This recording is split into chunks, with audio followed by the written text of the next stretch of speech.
Bienvenidos a Generación Política, otro programa más, otro sábado más, como dice el tango, acá por el Palomar TV 21.1 de la televisión digital abierta. ¿Cómo le va, querido amigo Juan Manuel Frangoli? Bienvenido a Generación Política. Mi placer saludarlos nuevamente en el Palomar TV, el canal de la familia. Siempre recordamos que si no llegaste a verlo completo este programa, vas a nuestro canal de YouTube, te suscribís, activás la campanita.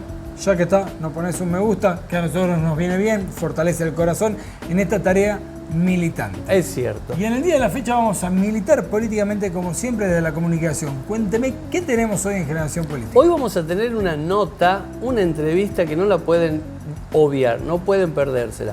Va a venir el fiscal Gustavo Gómez, el fiscal federal, a contarnos sobre los delitos y sobre las políticas ambientales que necesita nuestro país y también nuestra provincia. Bien, además de eso, va a estar como siempre Borja Michelsen, que tiene hoy un desafío interesante, que es empezar a armar el árbol genealógico de la investigación que se lleva a cabo por el intento de magnicidio de Cristina Fernández. Es cierto, vamos a ver de dónde salen esos copitos tan malvados que supimos consumir. También va a estar mi amigo personal, no amigo suyo, Daniel Alfredo Ortiz, el CPN, como le dice usted, va a venir a contarnos qué está pasando con el presupuesto, el tema de la inflación, nos va a venir a dar un pantallazo sobre la economía de nuestro país. Mabel Trejo va a estar con Adriana Nofal, hablando un poco de políticas deportivas en la Argentina de hoy y de ayer. Es cierto, porque una decisión política que abarque la construcción deportiva de una sociedad seguramente es una construcción política que nos va a incluir a todos por igual.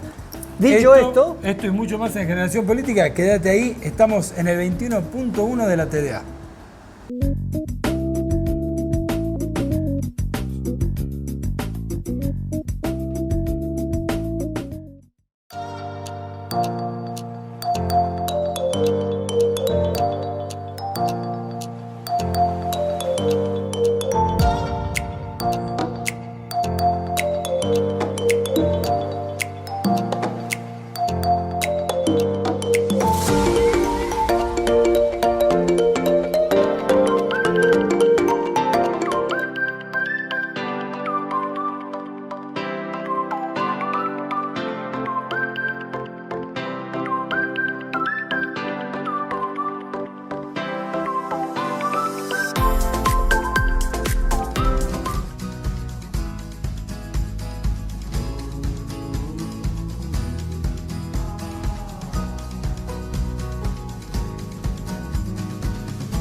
Creemos que las políticas no pueden ser y no se pueden dar de manera unilateral y de manera autoritaria. Por eso trabajamos de esta manera, caminando los barrios, y de ahí surgen obras como estas, ¿no? Que surgen de las necesidades y los reclamos de los vecinos. Y trabajamos en consecuencia.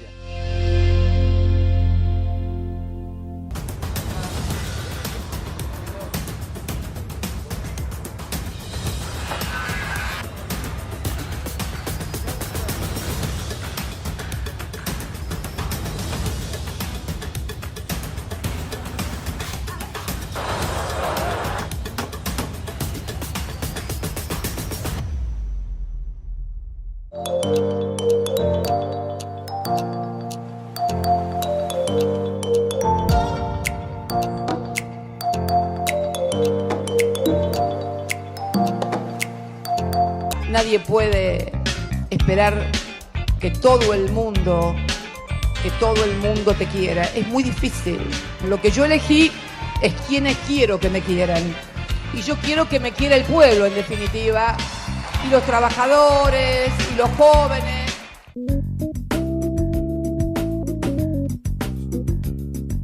Seguimos en otro bloque de Generación Política por el Palomar HD 21.1 de la televisión digital abierta. Un programa democrático de comunicación para que todos los argentinos podamos tener gratuitamente la información que nos va a hacer crecer como país y no la mentira ni la new fake que está acostumbrado a consumir mi amigo que está a mi derecha, Juan Manuel Frangoli. ¿Cómo dice que le va? Bienvenido. Álvaro de Entrecó, es un placer estar a su siniestra. ¡Epa! Tengo un dato para darle. Dígame. En un esfuerzo de producción, Generación Política ha hecho dos comparaciones, ha cruzado dos informaciones. ¿Sí? Primero, ¿qué sucede con el presupuesto este año y qué sucede electoralmente con el Frente de Todos? Epa, dos comparaciones interesantes. ¿Qué descubrió Generación Política cruzando estos datos? Si comparamos el último presupuesto de cada uno de los últimos gobiernos desde el año 2000 hasta acá, claro. O sea, 2001, Uf, 2015, no me diga 2001. 2019 y 2023, descubrimos que el gobierno nacional va a intervenir en términos de relación con el PBI menos en la economía, que mantiene una proyección de inflación alta Sí. y que bajan los servicios de la deuda. Esto lo cruzamos con las posibilidades electorales del Frente de Claro. Todos para el año que viene. Y notamos que hoy el Frente de Todos tiene, si se quiere, un gran desafío para sostener con esta hoja de ruta que marca el presupuesto nacional, que es básicamente recuperar ingresos y bajar la inflación. Claro. No hubo, desde la vuelta de la democracia hasta la fecha, ningún gobierno nacional que ganase una elección si no había bajado la inflación. O sea, todos los gobiernos perdieron, e incluso elecciones de medio término, con una inflación en ascenso. Claro. Ahora, esto está claro que no se solucionan con medidas mal pensadas, mal comunicadas, improvisada. O sea, esto lo que necesita es la férrea conducción política del Frente de Todos y del presidente de la Nación. Y ahí empezamos a encontrar algunas medidas del gobierno nacional que parece que en el diseño tienen algunos inconvenientes. Tío. ¿Sí? ¿Usted dice? El nuevo IFE, por ejemplo, es uno de esos. ¿Por qué, Juan? No entiendo. Se ha pensado en la resistencia del actual gobierno nacional de entregar una suma fija a todos los trabajadores Muy y bien. trabajadoras. Aplaude acá. Bueno, no, se dijo que no. No, ¿cómo que no, Juan? Hasta acá se viene diciendo que Estaba no. aplaudiendo. Hasta acá se viene diciendo que no, y lo que se dice es que esto restaría a la dinámica de la negociación colectiva de trabajo. En un momento donde además la CGT genera presión sobre el gobierno nacional y que de alguna manera se pone en la espalda de Alberto Fernández para buscar su reelección, ¿no? Es cierto, es cierto. Escuché a varios referentes de importantes movimientos gremiales decir que si Alberto Fernández quiere ser presidente, ellos lo van a apoyar. De hecho, hasta el más díscolo de los llamados gordos de la CGT, Hugo Moyano, esta semana dijo, yo lo apoyaría. Bueno, pero Hugo Moyano también lo apoyó Macri, le hizo inaugurar un monumento de Perón, ¿se acuerda? Me acuerdo. Tristemente me acuerdo. Bueno, ¿por qué decimos que es un problema este nuevo IFE como una de las medidas que se está tomando para recomponer a los sectores más bajos? ¿Por qué? Primero porque está mal comunicado, el gobierno sigue fallando en la comunicación, y segundo, por los requisitos que establece. Requisitos mínimos, me imagino. Requisitos máximos, en realidad. No tenés que tener ningún vehículo de menos de 10 años, no tenés que tener trabajo formal, por supuesto, no tenés que ser beneficiario de ningún programa social, no tenés que haber comprado moneda extranjera. Hasta ahí uno diría, bueno, bien, se entiende. Vamos bien, claro. Vamos bien. Ahora, a eso se suma que en los últimos 2 meses no tenés que tener ningún movimiento en cuenta bancaria, o sea, claro, ni débito ni crédito. ¿Eso también cuenta como movimiento bancario? Eso también cuenta, teniendo en cuenta que además después de la pandemia, gran parte de la población se bancarizó de alguna forma, termina dejando afuera a grandes sectores que están excluidos de la economía. Claro, yo tengo la tarjeta esta que puedo comparar, que la recargo, que puedo... No entrarías en el nuevo IFE. Pero es... Y además, termina diciendo que si tenés obra social o prepaga, tampoco. Tampoco. Con lo cual, si vos estás en el sistema de salud coordinado, integrado, para garantizar el acceso de salud, también quedarías afuera de este nuevo IFE. Claro. Pero nosotros empezamos desde Generación Política a ver cuáles son las consecuencias de estas cosas improvisadas, mal puestas, mal comunicadas, como dice Juan Manuel, y es que empiezan a... No queremos ser mal pensados, pero nosotros pensamos de una manera bastante particular, ¿no? Ustedes lo saben que nos siguen sábado a sábado. Hay una concepción política dentro de nuestro país que está convencida que el gobierno entrega plata, que Claro. el gobierno da plata. Claro. A los que no trabajan les da plata, al que no quiere hacer nada les da plata, les da plata, les da plata. Cuando tuvimos unos invitados acá, ¿se acuerda? Estuvo el compañero Andina, él Sí. dijo, es redistribuir lo que es de todos los argentinos. Así es. Primer punto. Y el segundo punto es que al comunicar mal una ayuda que se pretende dar y que le llega a muy pocas personas, Poquísimo. pierde de 2 puntos posibles la aceptación popular. ¿Por Claro. qué? Porque la gente que te puede llegar a acercar el voto o tener simpatía con tu propuesta porque estás brindando beneficios y soluciones en un momento difícil del país, se ve truncada porque dice, esto no me llega a mí, esto no sé para quién es, al final me inscribo, no me inscribo, te juega en contra. Y a todo, y al otro sector opositor que nos critica constantemente, usan esta misma estrategia para decir, y le siguen dando plata, y le siguen dando plata, y le siguen dando plata. O sea que la intención de poder subsanar algo de la inflación, que bien decía Juan Manuel Frangoli, es pegarnos un tiro en un pie y otro tiro en otro pie. Porque lo que estamos haciendo no nos favorece ni a nosotros, y al contrario, favorece mucho a la oposición poniéndonos en un lugar de inoperantes. Termina generando mucha preocupación en Generación Política y en todos los compañeros y compañeras que nos miran y nos acercan su mensaje, porque vemos que mantiene la dinámica del gobierno nacional de no tomar la decisión final, ¿no? Y es ahí donde volvemos a Néstor, que sí era una persona que tomaba la decisión final. Porque vamos a recordar que cuando este gobierno empezó con estos trastabilles. Por ejemplo, lo que fue Vicentín.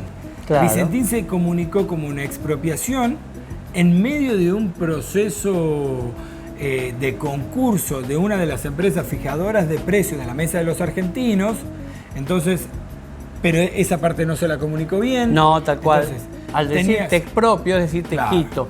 No te intervengo algo que está Quebrado. regulando, está quebrado y está regulando el precio de los alimentos de los argentinos. Entonces ahí ya tenías un sector de la población que estaba en contra, ¿no? Claro. Por la propia dinámica de construcción de qué es ser peronista o, a palabras de Macri, qué es ser progre. Ahora, los propios que festejaban eso, cuando no se dio, también se sintieron defraudados. Entonces termina como diluyéndose el capital político y la entidad del gobierno nacional. Bueno, alertamos que pasa lo mismo con este nuevo IFE, Claro. ¿no? O pasa lo mismo con la discusión sobre el congelar precios en alimento y poner en tapa el precio de los alimentos, que ahora parece que no se le va a poner. No, parece que no.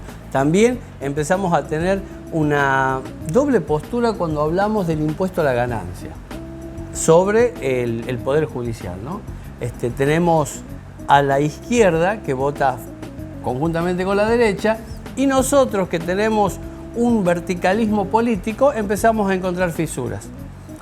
Diputados nacionales de Tucumán, el ejemplo, que votó en contra de lo que se había planeado políticamente desde el gobierno por considerar que ningún trabajo es ganancia. Pero sería otra discusión. El momento es que es tal la incertidumbre que estamos viviendo políticamente que no nos estamos terminando de acomodar en una recta final que se nos hace cada día más corta. Porque nosotros acá en Tucumán tenemos elecciones el 14 de mayo y no somos una isla, no estamos exentos de lo que está pasando.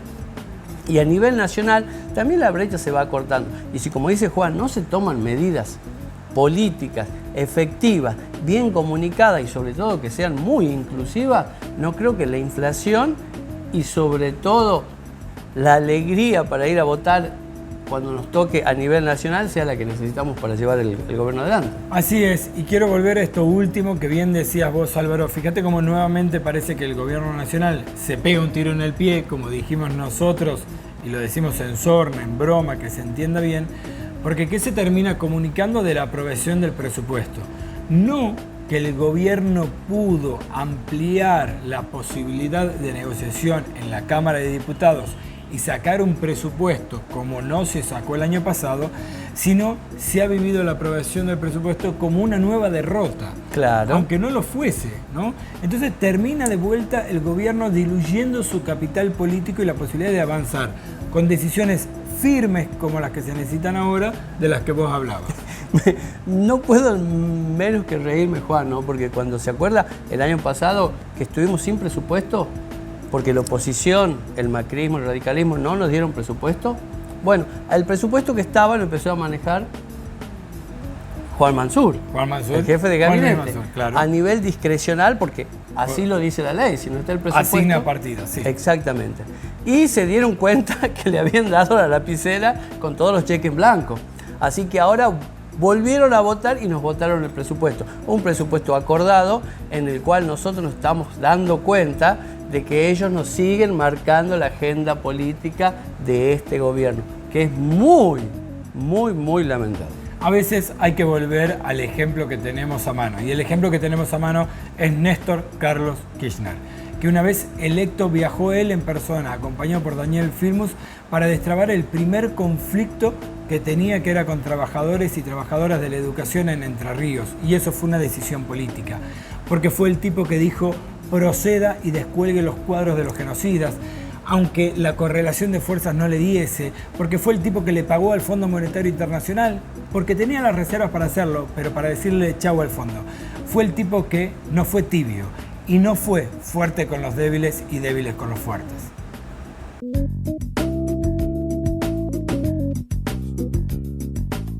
Bienvenidos a otro bloque de Generación Política, el programa que sale todos los sábados al mediodía por el Palomar HD 21.1 de la televisión digital abierta, ¿no? Programas nacionales democráticos de comunicación como la TDA no existió y esperemos que resulte, porque de esta manera usted que está viendo Generación Política se puede llegar a enterar de muchas cosas que realmente son de mucho interés. En este día de hoy, sábado, estamos acompañados por el fiscal general Gustavo Gómez. ¿Cómo le va, fiscal? Bienvenido a Generación Política. Gracias por la invitación. Bien, trabajando. ¿Trabajando en qué? Le vamos a preguntar. Porque hay algo que nosotros, como generación, nos viene preocupando de hace mucho, es la conciencia ambiental.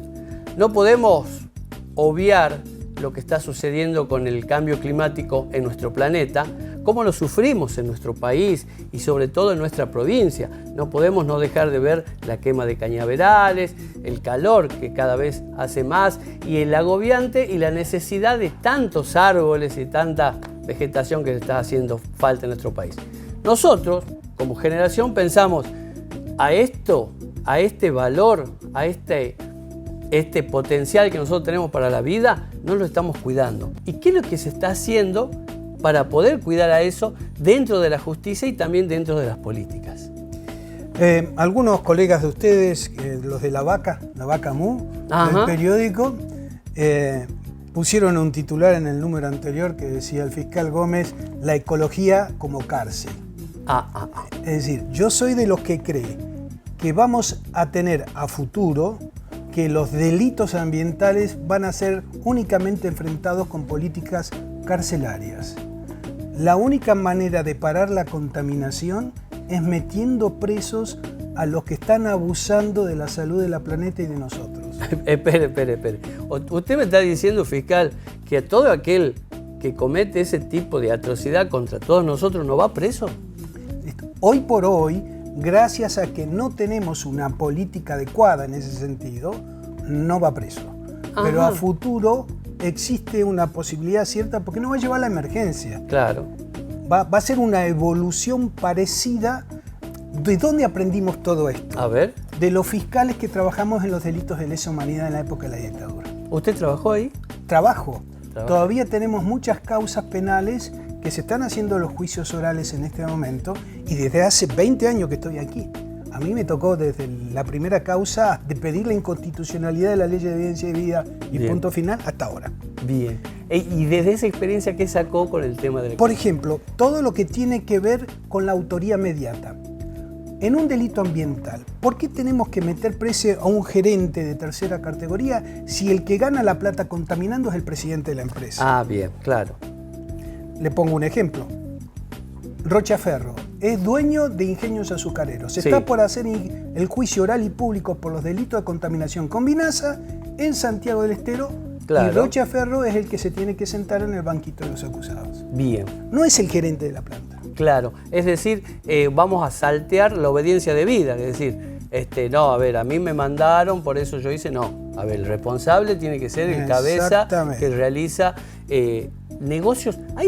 ¿Es cierto esto, fiscal, que se hacen negocios inmobiliarios con las quemas de bosques? En este momento también se están haciendo unos juicios, se van a hacer unos juicios, todavía no empezaron, en Córdoba. La gran cantidad de incendios de Córdoba tenía, en algún caso, y se ha demostrado, al menos en uno, la finalidad de hacer un country, por ejemplo. Claro. Y la pregunta del otro millón, ¿qué está pasando en Entre Ríos? Sí. No me quiero salir de la provincia, por pero favor, no. ¿qué pasa en Entre Ríos? En Entre Ríos justamente las quemas son para ahorrar plata en materia de darle el tratamiento a la tierra la manera que corresponde. Claro. Por eso ¿quién está de querellante en esas causas penales? La Unidad de Información Financiera, porque lo que se sostiene que detrás de esto hay lavado de activos. Claro.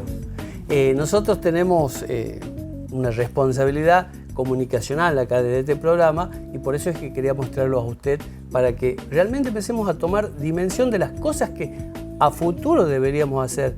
¿Cuál sería el mensaje que usted le daría a la ciudadanía para que se involucre realmente en esto que hasta hace no muchos años parecía como que acá se hacía lo que se quería y a nadie le afectaba? Mi sugerencia inmediata es hacer todas las denuncias penales por los crímenes, por cualquier hecho de contaminación ambiental. Bien. La Fiscalía de Cámara, nosotros vivimos dando talleres en ese sentido. Todos los fines de semana estamos saliendo para alguna localidad. Estuve el fin de semana pasado en Posadas, estuvimos en Chaco, estuvimos en Neuquén. Todos los fines de semana salimos para algún lugar a dar talleres y le explicamos a la gente 3 cosas. Cómo hacer una denuncia. Primero, cómo sentirse víctima de los delitos ambientales. Tal cual, para poder porque no aprender. Nos sentimos, exactamente. No nos sentimos víctimas. Tal cual, tal cual. ¿Cómo hacer una denuncia penal ambiental? ¿Cómo juntar la prueba y seguir una causa penal? Porque somos víctimas y tenemos derecho como víctimas a saber cómo es el trámite. Y después, cómo defenderse de la criminalización que te cae encima si vos sos muy insistente con estas cosas. Claro. Andalgalá. Sí. Una sola palabra te marca cómo un grupo de ciudadanos peleando termina criminalizado de modo permanente, a pesar de que la causa minera de la lumbrera se está por ir a juicio. Julián Runa y uno de los CEOs, el otro CEO también, van a ir a un juicio oral y público por el delito de contaminación. Y sin embargo, los ciudadanos de Andalgalá siguen siendo frutos de la represión policial. Sí, tal cual. Lo siguen tirando al piso y el fiscal provincial le sigue abriendo causas penales a los que reclaman. Es cierto. Yo no puedo dejar pasar el dato ¿no? El primer consejo que usted nos da a todos. Es decir, darnos cuenta de que los delitos ambientales sí nos afectan a todos. Tal cual.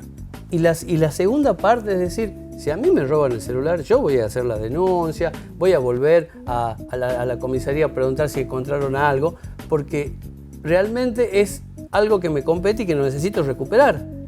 Pero no hay esa aprehensión sobre los delitos de contaminación ambiental que son mucho más graves que nos roben cualquier otro elemento que podamos tener.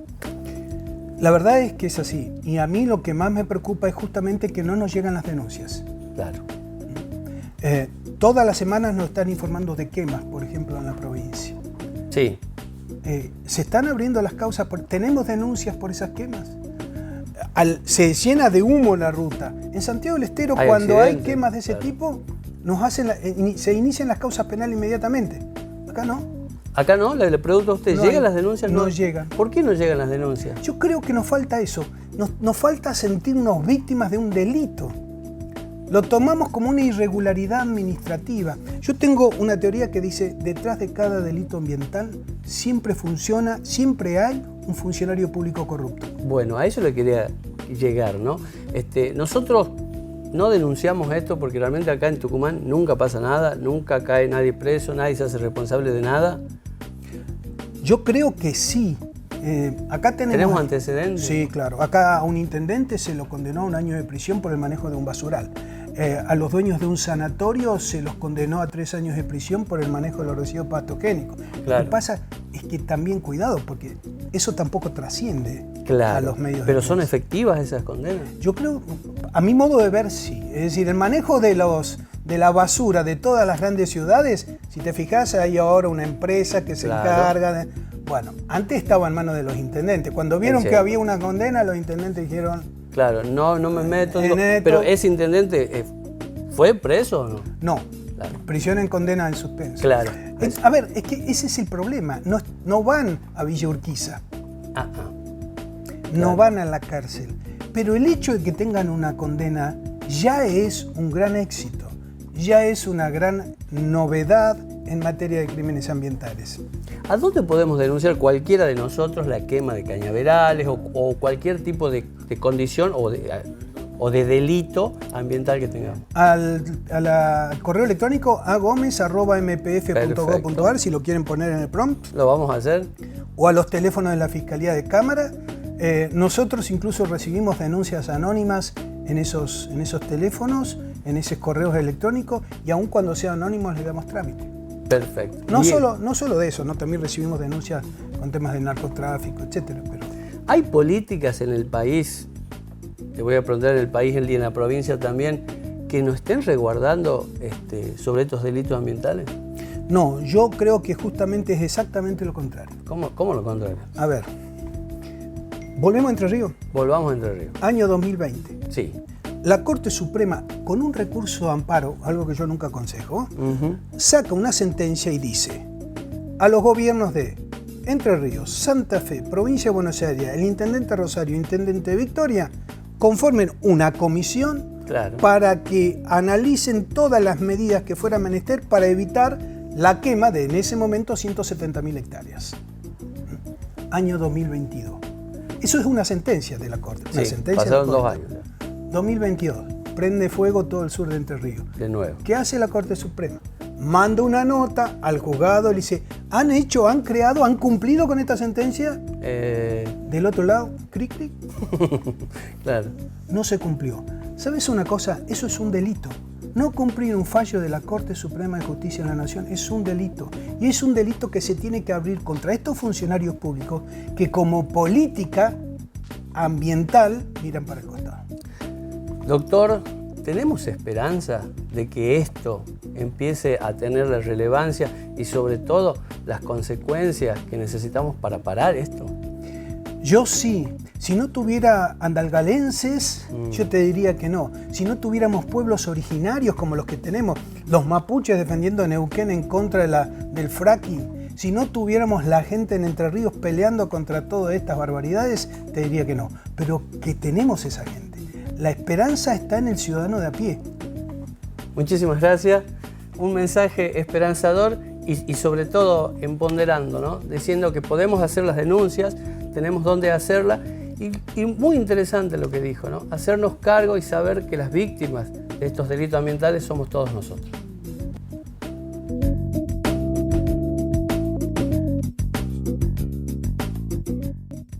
Seguimos en esto que es Generación Política. Estamos en la TDA, en el 21.1 Televisión Digital Abierta, El Palomar TV. Antes de saludar a nuestro columnista estrella sobre economía política, te recuerdo que si no viste este programa completo, ahora sábado, en directo por El Palomar TV, te suscribís a nuestras redes sociales, a nuestro canal de YouTube, activas la campanita para que te llegue la notificación, porque en un ratito va a estar subido en la plataforma este programa y también están los anteriores.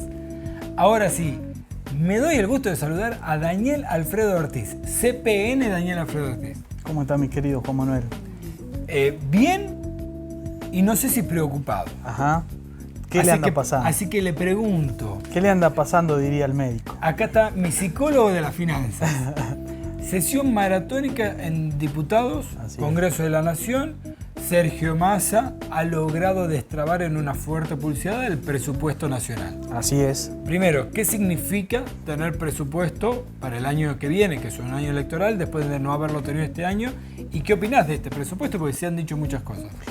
Bien, ¿qué significa tener presupuesto? Primero que nada es, digamos, la ley madre, como muchos le llaman, ¿no? Porque a partir de esta ley de presupuesto permite tener en claro muchos indicadores y por otro lado permite tener en claro qué es lo que el gobierno proyecta para el próximo año. Claro. Algo no menor, que vos lo decías, digamos, que Massa logró destrabar este presupuesto que en el 2022 no estuvo. Y un poco tiene que ver también con ese rol de este ministro de Economía político que venimos hablando nosotros en columnas anteriores, en donde nosotros veníamos diciendo de que por ahí Massa, digamos, se caracterizaba y creíamos que podía hacer una buena gestión desde el Ministerio de Economía, desde ese rol político, que podía llegar a destrabar muchas cuestiones que estaban trabados, ¿bien? Sí. Entonces, el caso de la ley de presupuesto es una de esas cuestiones. Para destrabar ha hecho muchas más concesiones de las que a mí me gustaría en algunos lugares, pero ha destrabado. Muchas más concesiones de las que se quisiera, cumpliendo todo a rajatabla con el Fondo Monetario Internacional, que es básicamente lo que a él le rige dentro de su Ministerio de Economía, y también lo venimos diciendo, ¿no? Bien, volvemos al presupuesto. Se aprobó este presupuesto. Sí. Bien, este presupuesto, vos bien lo decís, es una hoja de ruta. Es más o menos la intención del gobierno es esta. Y la proyección del gobierno es esta. Así es. ¿Qué ves en la proyección del presupuesto? ¿Cómo se para este gobierno en el año 2023? Bueno, ¿cómo se para en este año? Yo creo que el gobierno, por un lado, y creo que es el principal indicador que no tan solo el gobierno ve, sino todos los sectores sociales, empresariales y demás, tiene que ver con la inflación. El gobierno presupone tener una inflación de alrededor del 60%. Creo que lograr esa inflación del 60% le va a costar mucho, no va a ser muy sencillo, va a tener que tener mucha cintura política en un año electoral. 60% sigue siendo una inflación alta. Altísima. Altísima. Bien. El presupuesto presupone una inflación del 60%. ¿Es una meta realizable para el gobierno? Yo creo que es un desafío para el gobierno. No te podría decir que es una meta realizable o no. Sí es realizable, pero va a depender de la cintura política. Nosotros lo venimos diciendo. La economía es confianza. Entonces, si el gobierno logra generar esa confianza en los sectores sociales, en la política, en los sectores empresariales, a niveles internacionales, creo que ese presupuesto o esa inflación sí es alcanzable. Pero va a depender de la gestión política. El presidente de la Nación dijo en una entrevista el lunes pasado, en el lanzamiento de El Destape Sin Fin, Navarro le hizo una entrevista y dijo que ve una desaceleración en la inflación en los últimos 2 meses. Y lo dijo como si fuese una tendencia. ¿Ves que hay una tendencia para que se vaya desinflando? Hay una desaceleración, pero también está la desaceleración de la economía. Y no podemos dejar de decir esto. Entonces, si nosotros vamos a tener una baja de la inflación a costa de enfriar la economía, yo creo que estamos yendo por el mal camino. ¿Y el presupuesto te marca un ajuste en la economía? Ahí está. Sí. El presupuesto marca un ajuste en todos los sectores. Bien, pregunto yo, y ahora vuelvo a tu papel de el psicólogo o el médico financiero, si se prefiere. ¿No estamos atacando a la enfermedad matando al enfermo? Digo, ¿no estamos planchando la inflación matando a la economía? Y en parte sí, por eso es lo preocupante. Eso es lo preocupante, digamos. Recién hablábamos un poco off the record, como dicen algunos, hablábamos y veíamos la contradicción que tenemos, por ejemplo, con la hora 30. Y la hora 30 se lanzó con bombos y platillos para que el consumo vuelva a generarse. Y por el otro lado, dentro del mismo presupuesto, subimos el impuesto interno a estos productos que entran también dentro de la hora 30. Entonces hay una contradicción en donde yo, por un lado, fomento el consumo financiando con una tasa subsidiada, pero por el otro lado incremento el impuesto interno para una mayor recaudación. Entonces eso también enfría la economía. Nota al pie, Horacio Rodríguez Larreta ha aumentado en el 1% el impuesto al uso de tarjetas de crédito para este tipo de transacciones, lo cual de vuelta es recesivo. Ahora, en este esquema, por ejemplo en la hora 30, digo, pensar que la economía familiar hoy tiene una dinámica tal que hay que pensar en comprarse una licuadora a 3 años, digo, me parece que implica un síntoma de lo terrible que está la economía familiar. Y segundo, también me parece que puede generar una dinámica inmediata, pero a largo plazo no alcanza. Sí, en eso coincido. Uno por ahí cuando quiere financiar algunos bienes, como por ejemplo un aire acondicionado, un automóvil, valga la diferencia, ¿no?, entre un aire acondicionado y un automóvil, que vos lo puedas financiar en 3 años, bueno, es salvable. Ahora, vamos a financiar algunos productos que realmente a 30 cuotas no tiene sentido. Una plancha, 30 cuotas no tiene sentido. Vuelvo a la mirada de el trabajador y la trabajadora por un lado, la burguesía nacional por otro y el sistema financiero por otro. ¿Cómo marca el presupuesto el desarrollo de estos 3 grandes sectores de la economía? Al sector del trabajador, si bien es cierto el impuesto, la ley de presupuesto es algo que afecta directamente a todos los sectores porque de alguna forma marca cuáles son los indicadores y en qué se va a gastar el dinero del pueblo. Creo que muchas veces el sector trabajador es como que no lo dimensiona y ahí también nos trae a una pequeña reflexión, ¿no? Que hoy, desgraciadamente, ya hace muchos años, hay que decir también, la ley de presupuesto viene siendo mentirosa con algunos indicadores que no son reales y te permite la misma ley hacer algunos ajustes a mitad de año para que el mismo gobierno lo pueda manejar. Entonces, creo que también nos tenemos que sincerar en tener una ley de presupuesto real y concreta, ¿bien? Al trabajador sí le va a afectar y le afecta directamente. De hecho, por ejemplo, uno de los grandes ganadores de esta ley de presupuesto son, por ejemplo, el sector que está vinculado a la justicia y también el sector que está vinculado a camioneros de Moyano, en donde estipula que el impuesto a la ganancia es reducido. Se generó una gran discusión de esto, ¿no? Porque también es como que estamos favoreciendo a algunos sectores y a otros no. Y cuando estamos hablando de justicia se supone que debe ser justo para todos, ¿ah? Entonces hay algunos sectores de trabajadores que se han visto beneficiados con esta ley de presupuesto. ¿Bien? Después, por otro lado, con respecto al tema de la burguesía, vos me lo planteabas, me decía, como otro sector, y la verdad no creo que le afecte mucho a la burguesía esta ley de presupuesto. Yo creo que hoy la burguesía ya tiene, de hecho, la burguesía o las grandes empresas, por llamarlo de alguna forma, tienen hecho sus propios presupuestos en donde tienen en claro hacia dónde van a marchar. ¿Y el tercer sector que me dijiste? El sector financiero.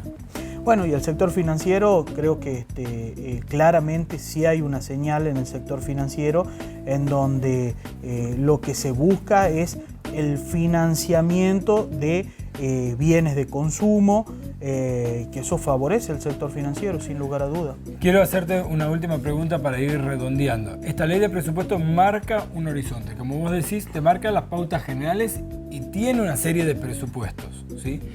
Quizás hoy el que más preocupa a la gente es el componente inflacionario de la economía actual. Marca el presupuesto del año que viene una expectativa de inflación de un 60%. Pero este año estamos en una interanual que se proyecta en un 95%, 100%. Y todavía no se ha aplicado el aumento de tarifas. Digo, en este combo, ¿cómo termina el año la Argentina? Con una tasa de interés real de arriba del 100, 105%. Una tasa de inflación que está entre el 95 y el 100 y una paritaria para los trabajadores formales que en el mejor de los casos están promediando un 85. Volvemos a lo mismo que venimos repitiendo hace rato, ¿no? Yo creo que uno de los grandes problemas que nos está produciendo mucho daño es la inflación. Tener una inflación de un 20%, de un 30% ya es caótico, ya es algo, una locura. Pero llevarlo a los niveles que lo estamos llevando a una inflación de un 100%, lo que hace produce un desbarajuste total en todos los indicadores, en toda la microeconomía, en donde no tenés precio de referencia, en donde un trabajador gana cada vez más pero le alcanza cada vez menos, en donde el empresario cada vez factura más pero le alcanza menos. Entonces le afecta a la pyme, le afecta al trabajador, nos afecta a todo. Entonces hoy insistimos en algo, creo que el gran desafío de este gobierno es volver a conducir la política que permite que estos índices de inflación bajen de una vez por todas. Seguimos en esto que es generación política. Debo decir que me voy con un panorama no muy alentador, ¿no? Digo, una tasa de interés 20 puntos arriba de la paritaria media de los trabajadores formales y una tasa de inflación un 10-15% arriba. Sí, algo no menor que esta ley de impuestos, perdón, esta ley de presupuesto incorpora es la revisión en el mes de agosto que permite revisar los indicadores de inflación y demás, cosa que antes tampoco no se hacía, ¿no? Presupuesto con cláusula gatillo. Seguimos en Generación Política por el 21.1 de la televisión digital abierta.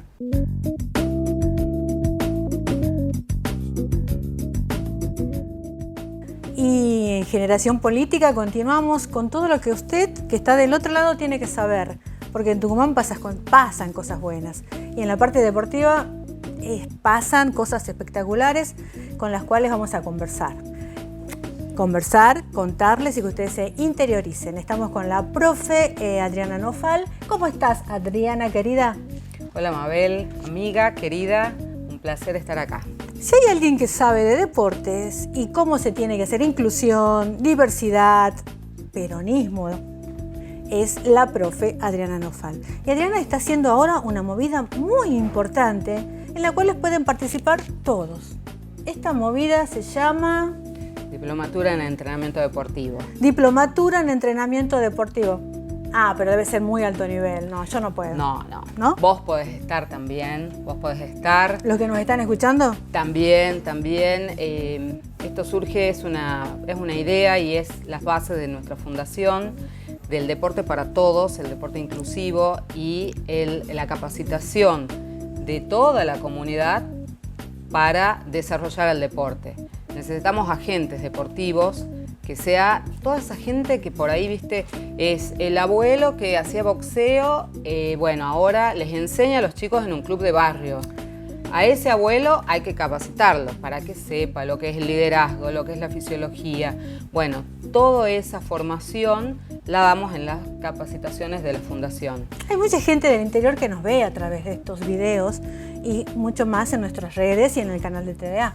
Y seguramente a ustedes que están ahí escuchando este espacio, les habrán contado sus abuelos, como dice Adriana, sus tíos, alguien de lo que fueron los Juegos Evita, cómo se los integraba y que no solamente se los hacía participar, se los amontonaba a jugar, sino que ve toda una logística, ¿no? Detrás, médicos, alimentación, nutricional. Claro, los Juegos Evita para mí marcan la historia del deporte argentino, es la base del deporte argentino los Juegos Evita.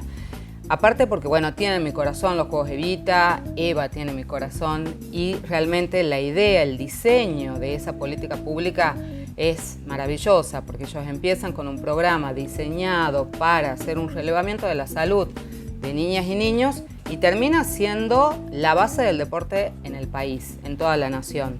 Entonces, los Juegos Evita, mirá todo lo que fue pasando, la cantidad de años que fue pasando desde 1948 hasta el día de hoy, y siguen brillando y siguen siendo la base del deporte.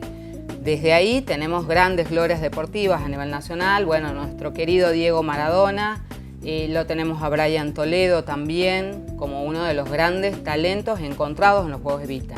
El proceso es como vos decís, es un proceso muy chiquito que se empieza a hacer dentro de las clases de educación física de las escuelas, dentro de los clubes de barrio, y de ahí va detectándose esa niña, ese niño que tiene una cualidad diferente del resto y puede ser un talento deportivo. Y todo esto que es un maravilloso derecho, un derecho humano que es el deporte, lo estás trayendo otra vez vos, porque yo te escucho hablar y es como que es como que me lleva el tiempo de Eva Perón y de Juan Domingo Perón, cuando el deporte brilló a nivel mundial, y creo que lo estás como recreando otra vez con lo que estás haciendo.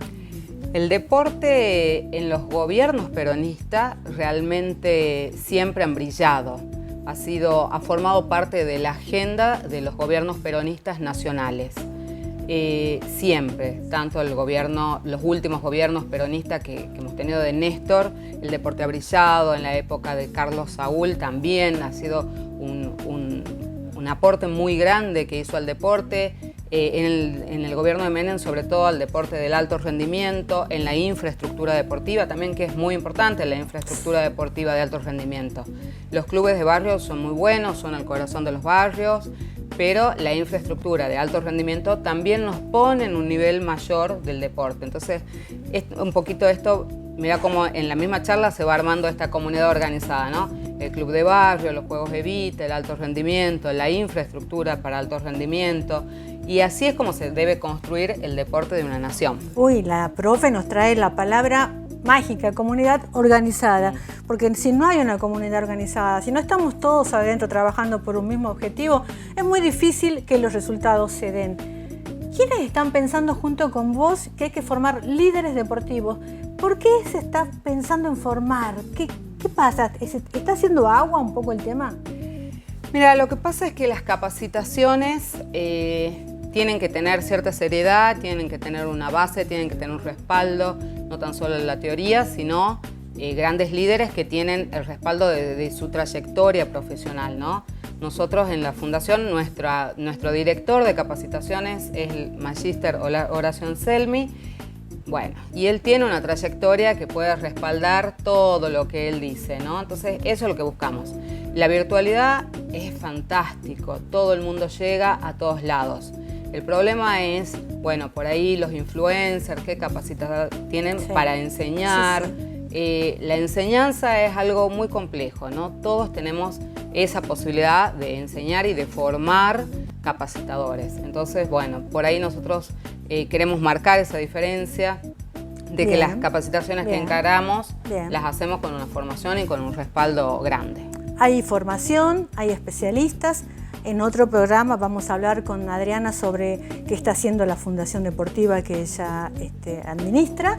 Pero la última pregunta que te quiero hacer, Adri, es ¿el deporte transforma una sociedad?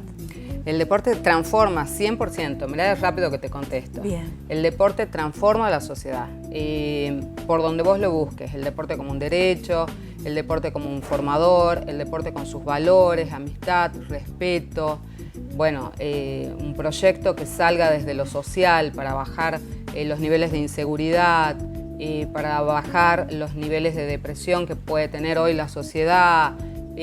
Por donde vos busques, el deporte puede entrar, todas esas grietas que se arman dentro de una sociedad, el deporte puede entrar por esas grietas y cambiar las bases. Un lujazo escucharla a la profe, capaz que en un futuro próximo la veamos en un ministerio del deporte, ojalá, porque es la que más sabe acá en Tucumán de deporte, es ella. Y en otro programa también le voy a preguntar cómo está la mujer insertándose en esto del deporte, cómo está evolucionando, porque sé que hay a nivel internacional, está sonando muchísimo el rol de la mujer argentina.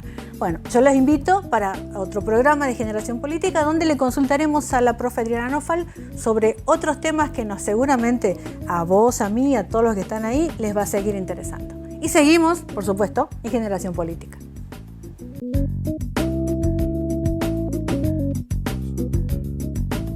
Seguimos en Generación Política, estamos en el 21.1 de la televisión digital abierta del Palomar TV, el canal de la familia, o si nos estás viendo un poquito más allá del sábado mediodía es porque nos estás viendo en nuestro canal de YouTube.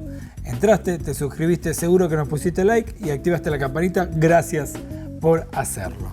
Borja Michelsen, si es su verdadero nombre. Juan Manuel Frangulli es mi verdadero nombre. Borja alcanza. Borja alcanza. Ya con eso alcanza. Borja, Michelsen era Gula. Quiero que me ayudes a inaugurar una nueva sección en Generación Política. Que vendría a ser Generación Política Cuenta, Explica y Responde, le voy a decir. Tiene, claro, sí. Me pasó lo siguiente. Una seguidora fiel de Generación Política me dijo, che, no entiendo qué está pasando con Los Copitos, Caputo, Revolución Federal, El Carpintero que aprendió por YouTube y le dan un trabajo de 15 millones de pesos, 4 causas de parramada. Me perdí en el árbol genealógico, por favor expliquen en el programa cómo viene esta serie que ya parece una serie propia para Netflix, ¿no? No, Netflix tendría que conseguir urgente los derechos, pero no está cerrada. Cuando nosotros hablamos en producción de ir clarificando rápidamente lo que sería la causa de Cristina Fernández de Kirchner, que son 2 causas, una es la que tiene la jueza María Eugenia Capuchetti y por otro lado el fiscal Carlos Rímolo y por el otro lado el juez Marcelo Martínez de Giorgi. Bien. ¿Sí? Son 2 causas. Bien. Una que investiga el atentado propiamente dicho y el otro es el grupo violento de Revolución Federal. Bien. Hasta ahí vamos bien. Bien. Hoy vamos a dedicarnos pura y exclusivamente a la causa que lleva adelante María Eugenia Capuchetti. Bien. ¿Sí? Que tiene como principal, el principal actor que nosotros conocemos es justamente Fernando Sabac Montiel, quien es el que gatilla frente a la cara de Cristina Fernández de Kirchner aquel 1 de septiembre cerca de las 10 de la noche. Estábamos todos impactados, todos vamos a recordar ese día porque a las 10:15 todos ya conocíamos el video y ya habíamos visto esas imágenes que impactaron a lo largo de todo el planeta. Desde allí se empieza una sucesión de hechos que van apareciendo cada vez personajes que al principio los medios de comunicación los quisieron presentar como unos loquitos sueltos, como un grupo de fanatizados. Incluso quiero seguir la línea editorial del programa del día de la fecha. El gobierno también se dio un nuevo tiro en el pie porque incluso Agustín Rossi dijo en un momento es un lobo solitario. Sí, bueno, entre otras cosas, Agustín Rossi, el titular de la AFI. Lo que surge de allí es que había una organización, la jueza Capuchetti, no con demasiado esfuerzo, porque la verdad hay que decirlo, la Corte Suprema de Justicia no le está poniendo los recursos y ella tampoco se está esforzando demasiado como para ir avanzando sobre una causa que debería ser central.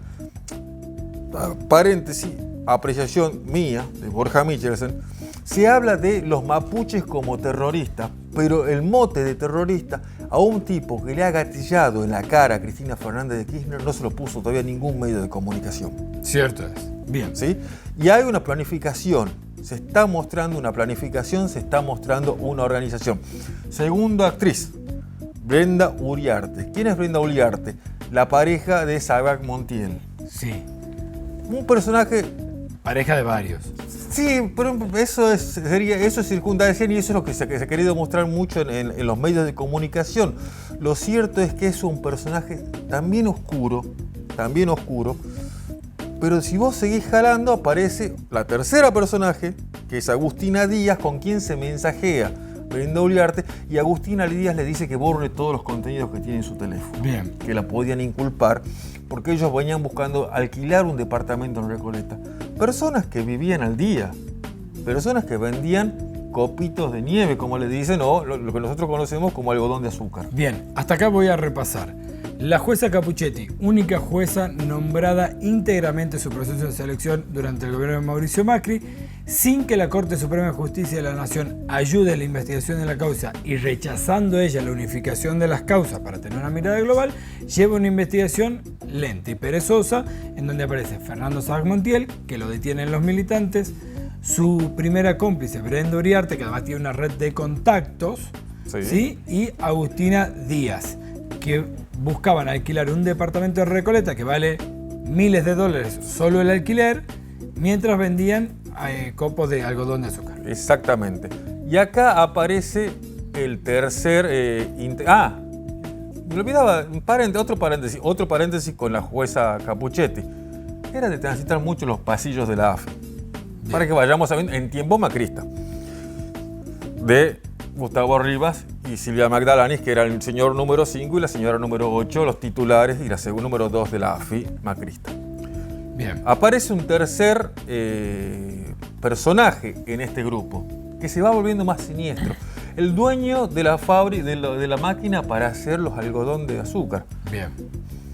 Que primero es el que sale a despegar, así que no, que es un emprendimiento, nosotros nos dividimos. Y termina uno termina intuyendo que usaban eso como pantalla para recorrer las distintas marchas. Sabemos que en las marchas lo último que uno compra en una marcha, en una movilización popular, sobre todo del peronismo, son algodones de azúcar. ¿Sí? Es como un chupete en la nariz, digamos, es descolocado completamente. Pero ¿qué pasa con este muchacho con el que se llama Nicolás Gabriel Carrizo, el dueño de los copios? ¿Qué pasa con este muchacho? Era el supuestamente empresario, y acá es donde aparece un punto central. A ver. El abogado de Nicolás Gabriel Carrizo, que se llama Gastón Marano. Bien. ¿Quién es Gastón Marano? Gastón Marano tiene vínculos con la Embajada de Estados Unidos, era asesor de la Comisión Bicameral de Inteligencia. Bien. O sea, tiene información de primera y desde adentro. Desde adentro y sobre todo sobre los movimientos. Ya han pedido un informe sobre la custodia de Cristina Fernández de Kirchner. Y además trabajaba para el diputado Ignacio Torres de Chubut. Bien, diputado sí, Juntos por el Cambio. Juntos por el Cambio, que también estaba en la Comisión Bicameral de Inteligencia. Bien. Dato curioso, varios de los abogados, porque viste que son todas, hasta acá son todas casualidades. Este Marano casualmente asesoraba a un... en la Comisión Bicameral de Inteligencia. Era asesor en la Comisión Bicameral de Inteligencia y casualmente asesoraba a un diputado del PRO. Previamente había tenido otra abogada que también asesoraba a otra diputada del PRO de Mendoza, casualmente, y varios de los abogados que van teniendo los participantes de esta causa tienen casualmente abogados vinculados al PRO. Bien. Se ve que además hay mucho abogado pro bono que labura para Juntos por el Cambio, porque ya representar a una persona que tiene la máquina esa con la que vos haces algodón de azúcar, no sé si es tan rentable como para contratar un abogado así. Este Marano, el abogado de Carrizo, este último personaje que presentamos, se presenta como abogado pro bono y que se lo refiere otro contacto. Mirá vos, un hombre de buen corazón que va a defender a alguien que todavía no se animan a decirle terrorista, pero reúne las características, sobre todo por la persona a la que contra quien se atentó. Bien. Y acá viene lo que se descubrió el jueves pasado,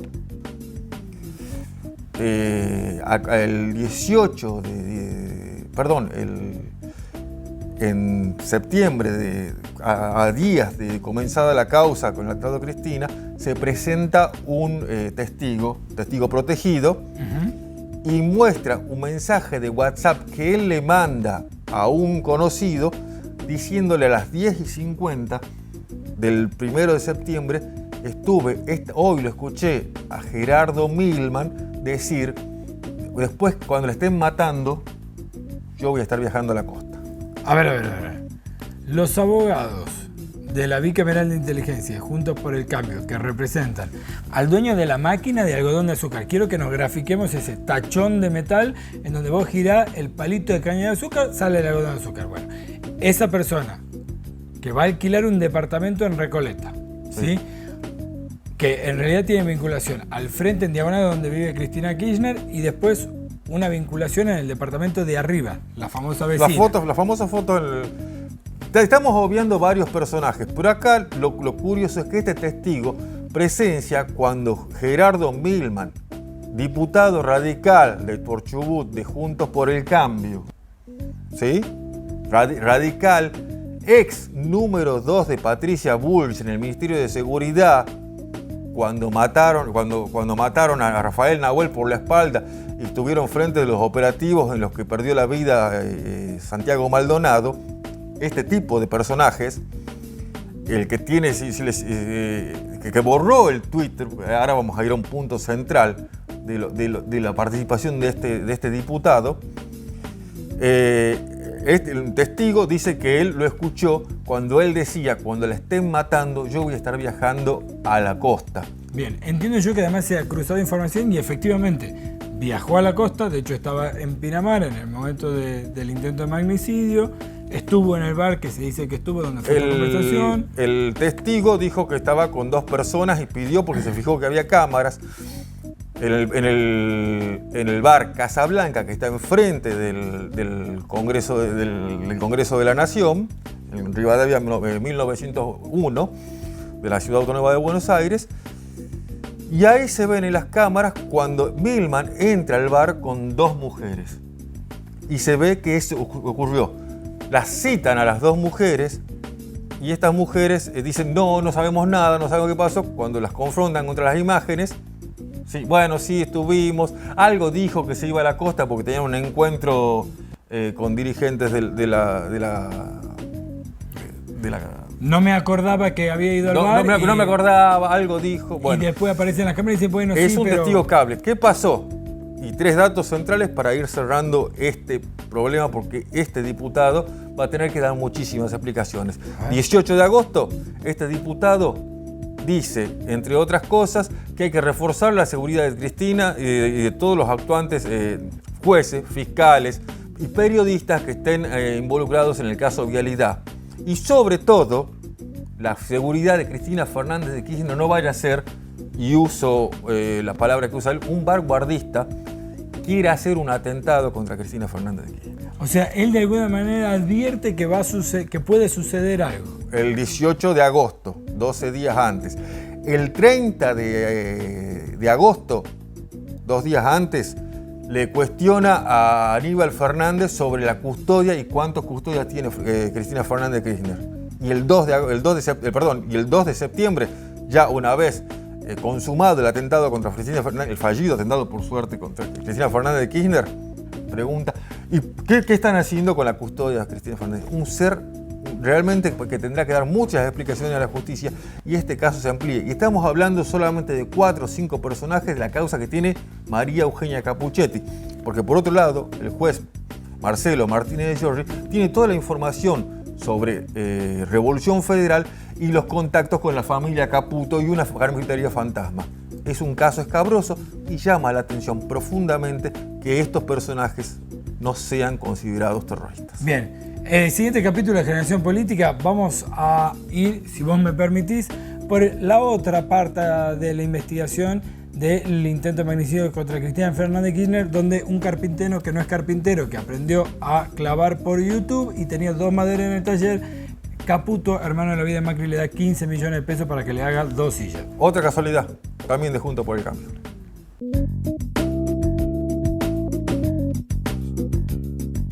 Muchísimas gracias, Juan Manuel Frangogli, por haberme invitado a este excelente programa. Impresionante el programa del día de la fecha. La verdad que Generación Política pone en discusión lo que nos sucede sábado a sábado, pero recordad que si no nos viste en vivo, en nuestro canal de YouTube te suscribís, poneros un me gusta, activá la campanita y ahí estamos. Hasta el próximo sábado.